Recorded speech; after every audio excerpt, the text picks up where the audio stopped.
Texas Panhandle, June 1879.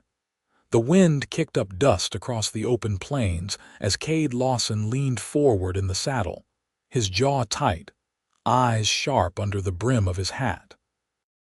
He had been riding hard for 3 days, pushing his gelding through heat and grit, chasing a rumor that did not sit right with him. A rancher passing through Tascosa had mentioned something an abandoned homestead out near the edges of Palo Duro Canyon. A woman spotted alone, barefoot, half-starved with a child's doll left on the porch. Cade did not ask why it mattered to him. He just rode. By late afternoon, he crested a ridge and saw the place. A sloped-roof cabin leaned tired against the sun, shuttered windows rattling in the breeze. Fence was broken in 3 spots. No horses in the pen. Not a whisper of smoke from the chimney. He dismounted, rifle in hand, and approached slow. The silence felt heavy, like grief left too long in one place. Then he saw her. She stepped out of the cabin with a shotgun braced in both hands, her feet bare, her dress torn at the hem. Her hair was loose and tangled, falling around her shoulders like she had not touched a brush in weeks. But her eyes, sharp, blue, and wary, held firm on him. "You lost?" she asked. "No, ma'am," he said gently. "You alone out here?" She did not lower the barrel. "That depends. Who are you?" "Cade Lawson. Cowboy, been driving cattle up from Pecos." He paused. "Heard someone might need help out this way." Her arms trembled then, but she did not let the gun drop. "My name's Prudence Nolan." The name hit him like a stone. He blinked, stepped closer. Prue Nolan from Abilene." Her lips parted. "Cade," he nodded. He remembered her now, 15 years old, laughing under the cottonwoods behind the Nolan homestead, throwing stones in the creek while he mended fences for her father. He had left at 17 to chase cattle and never looked back.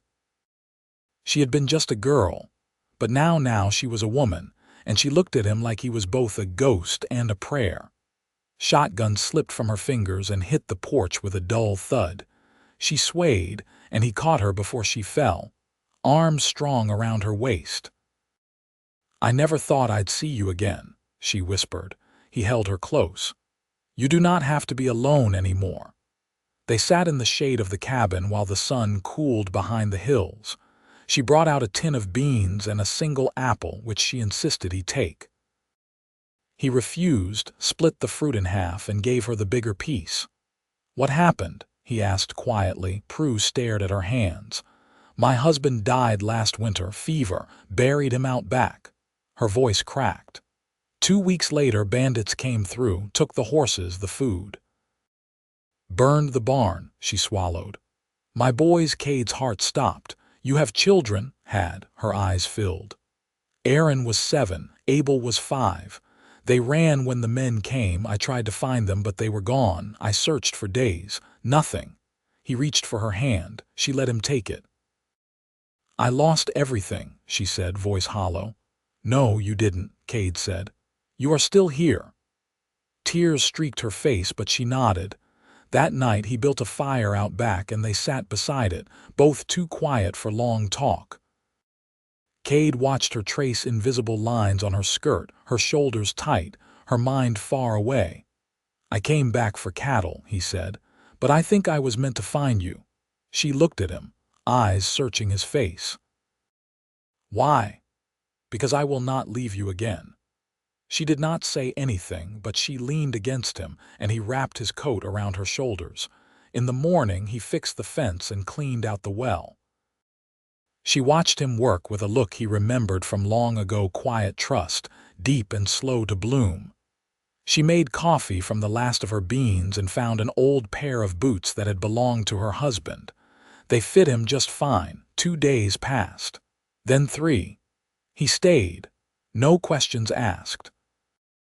On the 4th day, as the sun rose over the canyon, Prudence found him saddling his horse. "You leaving?" she asked, her voice too tight. He turned. "No, I am going to ride into town, get supplies, maybe ask around." He paused.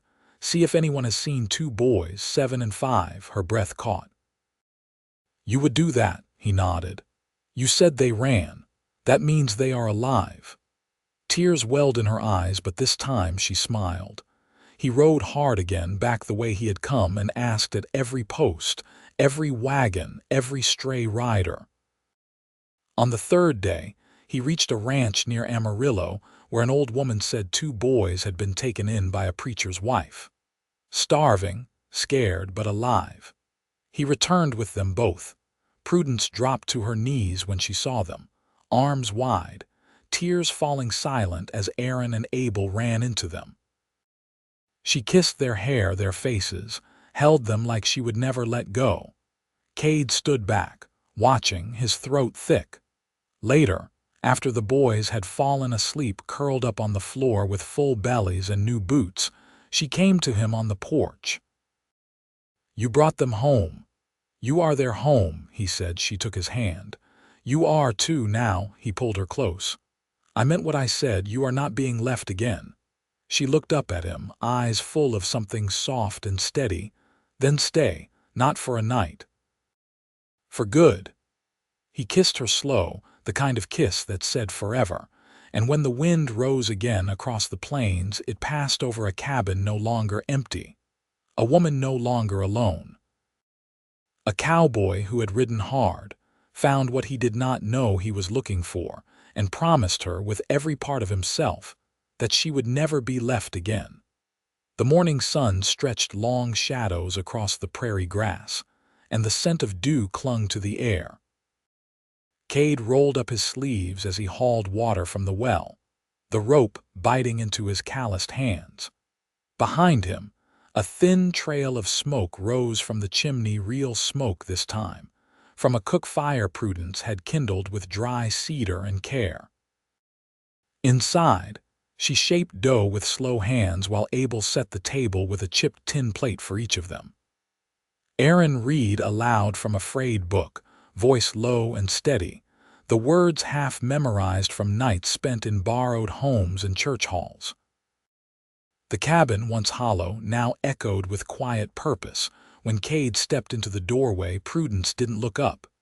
You always wear your hat indoors, she asked, brushing flour from her fingers. He hooked it on a nail by the door. Only when I forget where I am. Aaron glanced up. Mama says only men with no manners keep their hats on in the house. Then I'll mind better. Cade took a seat on the bench, motioning for Abel to climb beside him. The boy looked at his mother, who gave a nod. He scooted over, close enough that his elbow brushed Cade's side. You ever break a horse? Abel asked, watching him with cautious curiosity. More than I can count, Cade said, reaching for the coffee pot. Why? I want to learn. Prudence paused, her hand stilling on the dough. We don't have stock anymore. Cade poured a cup, set it before her. We will. She didn't answer right away, just pressed the heel of her palm into the dough again. That afternoon, Cade rode out to the creek bottom a half-mile west, where grass grew thick and the ground held tracks. He followed them until he found a sorrel mare grazing by a cottonwood. She had a frayed halter and a long scar down her shoulder, spooked easy but not wild. He spoke low, edged close, and after a time, looped a rope around her neck. She didn't fight. He brought her back slow, walking beside her, dust rising at their feet. Prudence stood on the porch when she saw them coming, her arms crossed. She didn't speak until he'd tied the mare to the post. You bought her? No, he said, patting the animal's neck. Found her out east. Looks like she was left behind. She stepped down, eyes on the mare, not him. We can't afford feed. There's enough grass out back to get her through the summer. And after, I'll find work come fall, he said. Plenty need hands at branding time. I'll ride out if I need to. She ran her hand along the mare's flank, the scar beneath her fingers. She's been hurt. So have we all, he said. That night, after the boys fell asleep with their arms draped across each other, Cade stepped out behind the cabin. Prudence followed, her shawl wrapped tight against the cool. She's gentle, she said. She'll carry him if he's patient. They stood beneath the stars, the silence broad as the land around them. The wind tugged at her hair, lifting strands that caught the moonlight. "I don't know how to want anything anymore," she said. "You don't have to," he replied. "Just let yourself have what's already here." She turned to him, eyes searching his face not for promises but for proof. "You ever think about the creek?" she asked. He nodded once. "Every spring." They stood like that a long while, and when she reached for his hand, he let his fingers intertwine with hers. No words passed between them. None were needed. By the end of the week, Aaron had taken to following Cade as he worked hauling wood, mending the coop, learning to tie knots with a precision beyond his years. Abel kept to the mare, brushing her flank, whispering things no one else heard. Prudence began to hum again while she stirred the pot at supper, the tune off-key but steady. One evening, as the sky turned gold and the wind curled through the grass, she came to where Cade was oiling the saddle he'd borrowed from the rancher near Amarillo. "You're not going anywhere, are you?" she asked. He looked up. "No." She knelt beside him, resting her hand on the leather. "Then we'll need another saddle, for when Abel's ready." He reached over, thumb brushing a speck of dirt from her cheek. "I'll trade for one tomorrow." She leaned forward, her forehead resting against his. "I don't dream anymore," she whispered. "You will." He kissed her slow once and let it linger. "And when you do, I'll be in them." They sat like that while the sun dipped low and the shadows softened around them, and for the first time in a long time, no one felt lost. The days lengthened into July, heat settling over the plains like a heavy quilt. Cade took to rising before the sun, pulling on his boots while the cabin still slept. He worked the land with quiet resolve, turning up hard, packed soil with a rusted plow he'd traded a wool blanket and half a sack of cornmeal for. Each furrow was slow won. The ground had gone dry and tight from seasons of neglect, but it yielded under his persistence. Prudence kept the boys close during those hours, teaching them the names of wild herbs she gathered, and how to twist dried stalks into kindling bundles. Her voice, once brittle with silence, had grown steady, low, and clear, like river water moving over stone. One evening, as storm clouds gathered low behind the ridges, she stood at the cabin door, arms crossed over her apron. Cade was finishing a corner of fencing, sleeves rolled to his elbows and sweat streaking the back of his neck. "You always work like the land owes you something," she asked, leaning her shoulder against the frame. "I figure it's the other way around," he said without turning. "Owe it for holding us still." She stepped down into the yard, her skirt catching at the knees from a gust of wind. "You're not running from anything, are you?" He met her eyes. "Not anymore." They stood in that hush before the storm, thunder muttering in the distance. When the rain came, it came hard and sudden, soaking them through before either moved.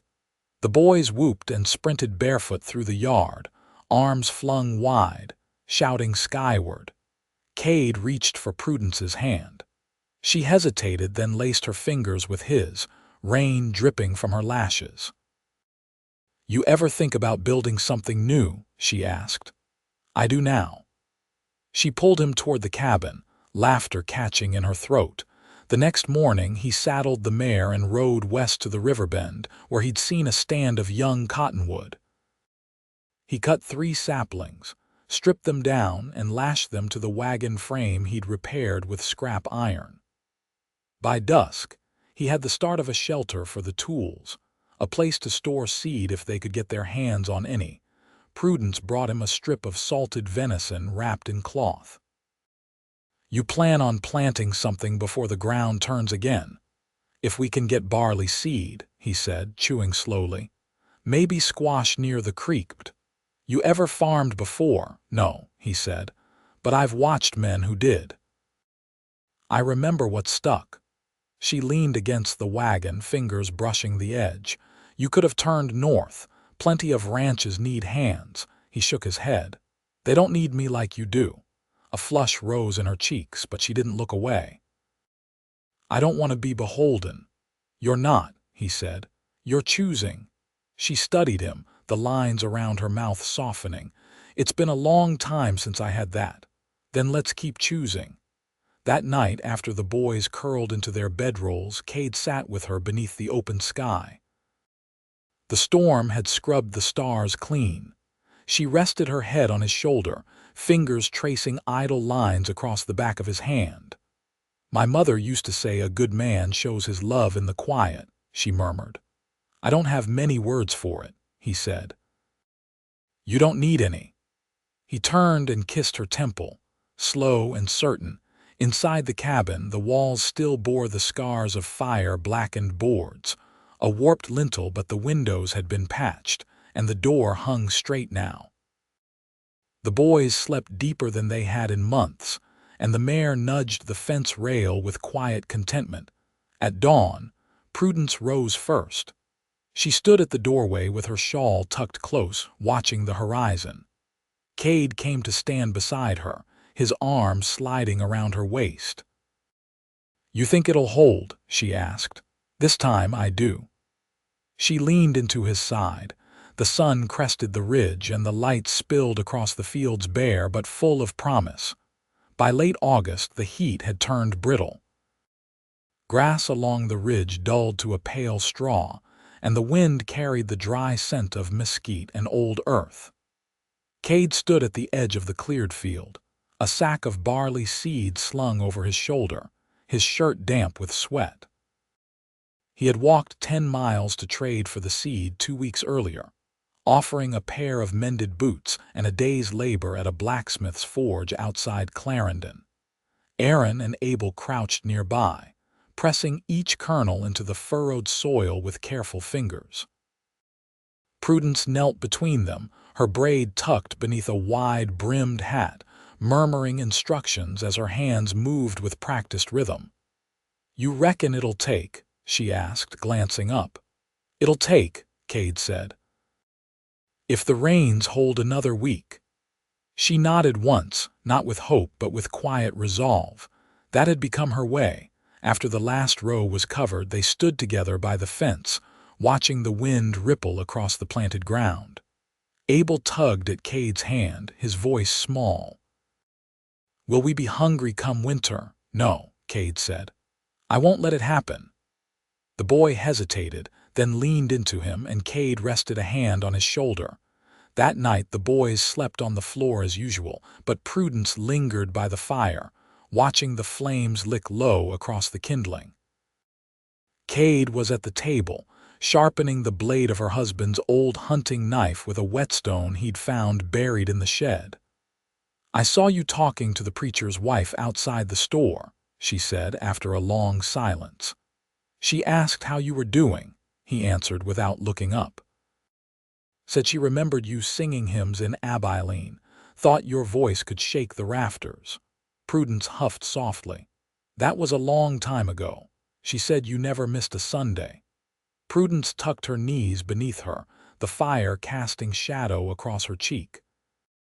I used to think if I kept showing up, God might notice. He set the knife down. And now, I don't know, maybe he did. Maybe he sent you. He crossed the floor and sat beside her, their knees touching. I came because I couldn't forget you, he said. Not after all those years. She turned toward him, one hand resting lightly on his thigh. Why didn't you write? I didn't think I had anything to offer. I didn't want anything but to be remembered. His jaw tightened, regret settling deep in his chest. I remember everything, her voice softened. Then tell me something you never said. He met her gaze, steady and unflinching. When I left, I thought I'd come back rich. I thought I'd make something of myself first, but I ended up just drifting. Every trail drove me further from you. She brushed the corner of his mouth with her thumb. You found your way back. I should have sooner. You're here now, she whispered. He kissed her then, not quick or uncertain, but with the kind of care that came from knowing what it meant to lose time. Later, After the fire had burned low, they lay on the floor beside the boys, her head on his chest, one hand tucked beneath his arm.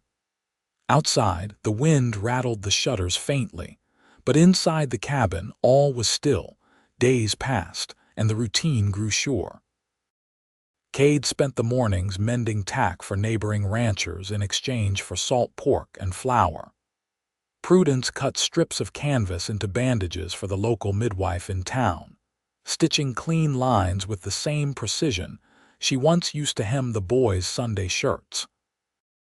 One afternoon, while Cade was hammering a hinge back into place on the barn door, Abel ran from the hilltop, panting hard. "There's someone coming," he said. "Rider, fast." Cade stepped into the yard, shielding his eyes against the sun. A rider closed in from the south, kicking up dust along the trail. As the figure neared, he saw it was a woman, her skirt hitched high over her saddle, a rifle strapped across her back. She pulled up hard in the yard, eyes scanning quick. "Prudence Lawmen." Prudence stepped out, wiping her hands on her apron. "That's me." The woman dismounted, her voice clipped. "Name's Cora Wills. I've got a message from your cousin in Wichita Falls. Says your uncle passed, left you a parcel of land west of the Brazos." Prudence blinked, stunned. "I haven't seen him in years." "Well, it's yours now if you want it." Cade watched as Prudence pressed a hand to her mouth. "What would I do with land that far away?" Cora shrugged. "That's not for me to say." After she rode off, Prudence stood quiet for a long time, then she turned to Cade.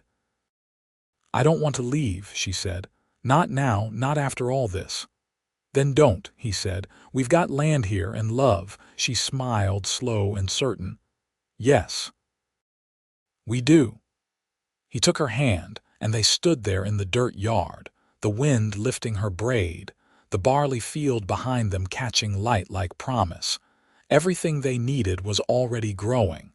The wind had turned cooler by late September, with the edge of autumn curling through the afternoons. Cade stood at the wagon bench, carving notches into a length of cedar with Abel perched beside him, mimicking each motion with a dull penknife. A pair of crows circled far overhead, their shadows drifting over the barley shoots that had begun to sprout in uneven rows. Prudence came around from behind the coop, her apron bundled with eggs and her sleeves rolled just above the elbow. She paused when she saw them, then made her way over, her steps unhurried. "He's steady with his hands," she said, tipping her chin toward her youngest. "He's got the patience for it," Cade replied. "Not many his age do." Abel grinned, proud but quiet. She bent to set the eggs in the straw-lined basket by the porch, brushing a feather from her skirt. "I wrote to the lawyer in Wichita Falls," she said. "Told him I'd sell the land." Cade looked up. "You sure about that?" "I thought on it long enough," she said. "It's too far, and I don't want to start over again. This is where we were found again." He nodded and returned to his carving, cutting a clean line along the grain. Abel leaned into his side, steadying the length of wood with both hands. Later that week, Cade rode north to a small settlement near the river fork with Aaron in tow. They carried a bundle of cured hides Cade had traded for, and a tin of rendered lard from Prudence's supplies. At the general store, Aaron helped carry sacks of ground corn and a bolt of muslin cloth while Cade spoke with the storekeeper about a sewing machine he'd heard might be for sale. "Needs oiling and a better belt," the man said, scratching his beard. "But it'll stitch straight once you handle her right." Cade turned to Aaron. "Think your mom'd use it?" Aaron's answer came quick and firm. "She'll make it sing." They hauled the machine home over 2 days, camping beneath a grove the first night, firelight catching on the iron wheel and brass fittings. Cade told Aaron stories of his first cattle drive, how horses slept standing and how the stars turned different in every part of Texas. Aaron listened like he was memorizing each word. When they reached the homestead, Prudence stood in the doorway, skirts flapping in the wind. Her eyes caught on the wagon bed, then on the boy climbing down with pride in his step. "You bought it?" she asked, stunned. Cade lifted the heavy frame from the wagon, setting it gently near the window. "He said you'd make it sing." She blinked hard and laid her hand on the cool iron. "I haven't had one in 10 years. I reckon it's time you did." That evening, she stitched new shirts for the boys from the muslin, her hands moving with a rhythm that returned like muscle memory. Cade sat behind her, oiling the wheel while she worked, and when she glanced back, there was something in her eyes that hadn't been there before. Ease, maybe, or something close to joy. The first frost came early in October, brushing the pasture with silver. Cade built a lean-to for the mare and reinforced the chicken coop with dried mud and extra planking. The boys helped gather deadfall for the stove, and Prudence preserved the last of the root vegetables in salt and vinegar, layering them in crocks she sealed with wax paper and string. One afternoon, she found Cade repairing the latch on the barn door, sleeves dusted with sawdust, his hair damp from sweat. She stepped into the sunlight, a folded cloth in her hands. "I finished something for you," she said. He stood and took it from her. It was a shirt, simple, well-fitted, the stitching fine and even along the seams. "I haven't had anything new in years," he said. "Well," she said, brushing a curl from her cheek, "now you do." He slipped it on right there, the buttons smooth under his fingers. She watched him with a quiet pride, her posture easy. He stepped close. "You've made this place more than a holding ground." She met his eyes. "You gave us back the part that was missing." He kissed her, slow and certain, and when they broke apart, her breath caught like it was the first time. That night, they sat by the fire long after the boys had gone to bed. The cabin was warm, the air inside rich with the scent of stew and smoke. She poured him a cup of chicory and settled beside him on the floor. "I want to marry you," she said, her voice even. He looked over, startled for only a moment, then smiled. "I was working out how to ask." "You waited long enough," she said, but her hand slid into his, her fingers threading through his with ease. They wed at the edge of the barley field on a still morning in early November. The preacher's wife from Amarillo came to say the words, and the boys each wore clean shirts and slicked down hair. The mare stood tied nearby, ears twitching. There were no guests but the land, and that was enough. Prudence wore her mother's brooch pinned to her collar, and Cade had shaved clean for the first time in years. When the vows were said, Aaron handed over a ring Cade had bartered for a plain band of silver, fit snug against her finger. They kissed under the wide sky, wind rustling the barley like a hymn. That winter, the snow came soft and early, but the cabin held warmth. The barley, though sparse, had yielded enough for feed and a bit of grinding. The boys learned letters by firelight, Aaron reading aloud while Abel traced shapes in the frost on the window panes. Prudence stitched a quilt from the scraps of their old clothes, each square a piece of what had been endured. Cade taught Abel how to shoe a horse and Aaron how to carve a spoon from mesquite, each lesson passed down like a keepsake. They slept in a bed built by Cade's own hands, its joints tight, its frame solid. They woke each morning tangled in warmth, the past softened by time, the future stitched together by small, steady things.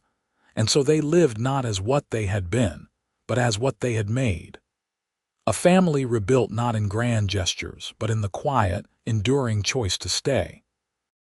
Their days were still full of labor, but the air carried laughter now, and the nights were made of comfort known only to those who had lost and found again. And neither of them would ever be left behind again.